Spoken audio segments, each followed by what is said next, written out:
Joining us now is Sara Nelson, who represents some of the world's most frequent flyers as the union president of the Association of Flight Attendants, CWA. Ms. Nelson, welcome. Good to see you again. Good to see you too. I'd love to get your reactions not only to the ruling, but your reactions to the reactions. This decision got announced mid-flight on some planes. Check out what happened on one flight when the announcement was made by the pilot. Transportation Security Administration will no longer enforce the federal mandate requiring masks in all U.S. airports and on-board aircraft.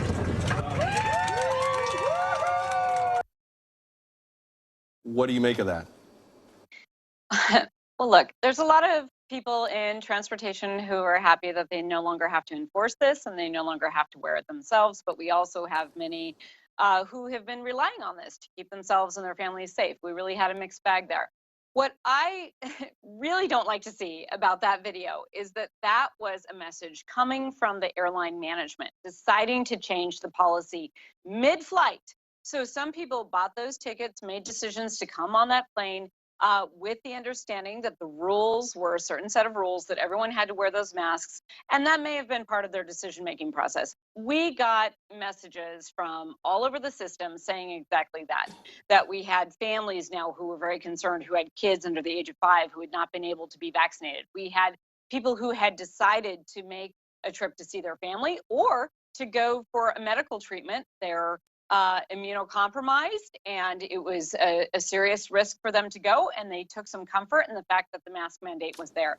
So to change this for people in a moment's notice without giving people the ability to opt out, once you're in that metal tube in the air, you can't do that. That really put the people on the front lines, once again, it has been the workers on the front lines who have had to pick up the pieces here just because of that judge's ruling.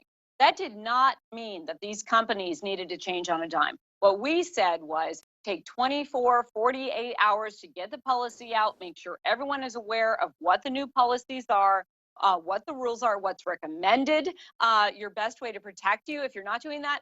Otherwise, this creates confusion, conflict, distrust, and then that goes on the frontline workers who have to pick up the pieces. And that's just not good for any of us.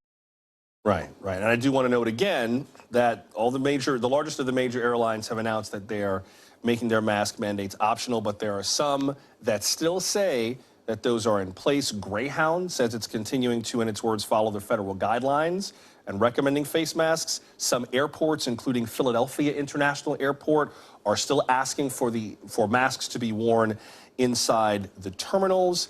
But then some venues have changed the rules. We learned before we went on the air that the Walt Disney World Resort has decided to make masks optional for guests. So again, please check from place to place. This does not abolish these mandates coast to coast. Ms. Nelson, I wonder what you're hearing from flight attendants just about how life and work have been lately. I mean, we're coming off a big holiday weekend. TSA says about 2 million people a day pass through airports. We heard from a flight attendant named Kimberly who tweeted that she's going to continue to wear a mask. What are flight attendants telling you in terms of just what their lives have been like lately trying to enforce this rule? Oh, it's been very difficult to enforce this rule. And let's be really clear, while this has been in place, people have had to check a box even before the federal mask mandate was in place, because we worked with airlines 2 years ago to put these mask policies in place even before the federal government did. This was a part of gaining confidence in the ability to travel by air. This was not just a threat to our safety and health over the past 2 years, but this was a major economic threat to us as well.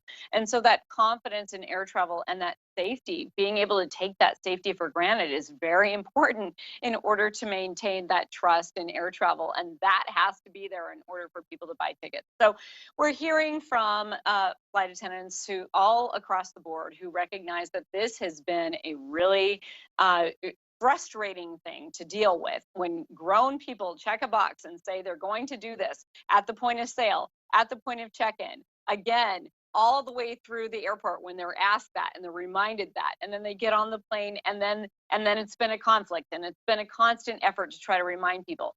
Mind you, this is from people who have been on the front line since the beginning of the pandemic. They believe in getting vaccinated, they believe in wearing the masks, all of these things. but they themselves have had to wear these masks for 14, 15, 16-hour days. And I'll tell you what, as we're coming into some more summer months, that is especially when that gets really uncomfortable. So this has been very hard on the people on the front lines who've had to wear the mask themselves, enforce that. Yeah. But it's also been disorienting because we usually get our instructions from public health officials. We carry out those instructions, and it's not this question of what is the public opinion, or is this political? Is this a political debate? And that has been what has been so difficult all this time, creating conflict on our planes and made this, and really extended the pandemic as well. One last thing briefly before I got to let you go. Air travel's been quite challenged by COVID. We've heard lately about the lack of pilots at a number of airlines, including Alaska Airlines, that had to cancel a whole bunch of flights because it just didn't have enough pilots to fly the planes. How are you seeing the future of being a flight attendant these days in terms of just having enough people to do the job, enough people coming in, especially with all of these changes in the environment to what it's like to be on a plane? What's the workforce look like going forward? I mean, is now a good time to apply to become a flight attendant these days? Well, we're gonna go into contract negotiations and hopefully make it better very soon. But let me just say that people have not picked up as many trips. People are not applying at the same rate as they were before because of all that conflict when people go to work. So the overtime hours are not there. What we saw also over the winter holidays was we saw staffing shortages. That was because the spike in the pandemic. And one of the reasons that the CDC had extended the mask mandate by 2 weeks was to help us get through this expected surge. Part of that is keeping our economy going and making sure that people are not getting sick and able to come to work.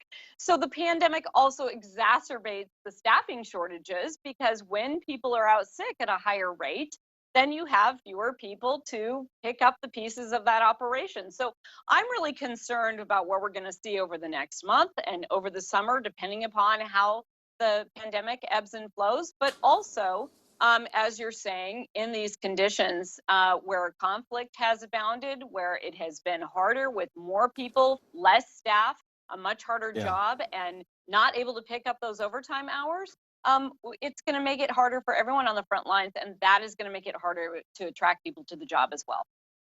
And let's just be clear for everybody watching, the mask mandate may now be optional. Obeying the orders of flight attendants is not, and you can still get in trouble with the air marshal if you post up on a flight attendant or give them a hard time or get physical with them. They're just the messengers following federal regulations. So this has not changed the rules in terms of how you deal with flight attendants, masks or not. Sara Nelson is president of the safety. Thank you so much. You know, and I appreciate it. I got to fly tomorrow, and I cannot wear to put on my COVID corsage because that guy's coughing over there. That one didn't bathe. I don't know these people. I'm wearing my mask on tomorrow's flight. Sara Nelson is the president of the Association of Flight Attendants-CWA. Ms. Nelson, good to see you. Thank you very much. Good to see you, too. Thank you.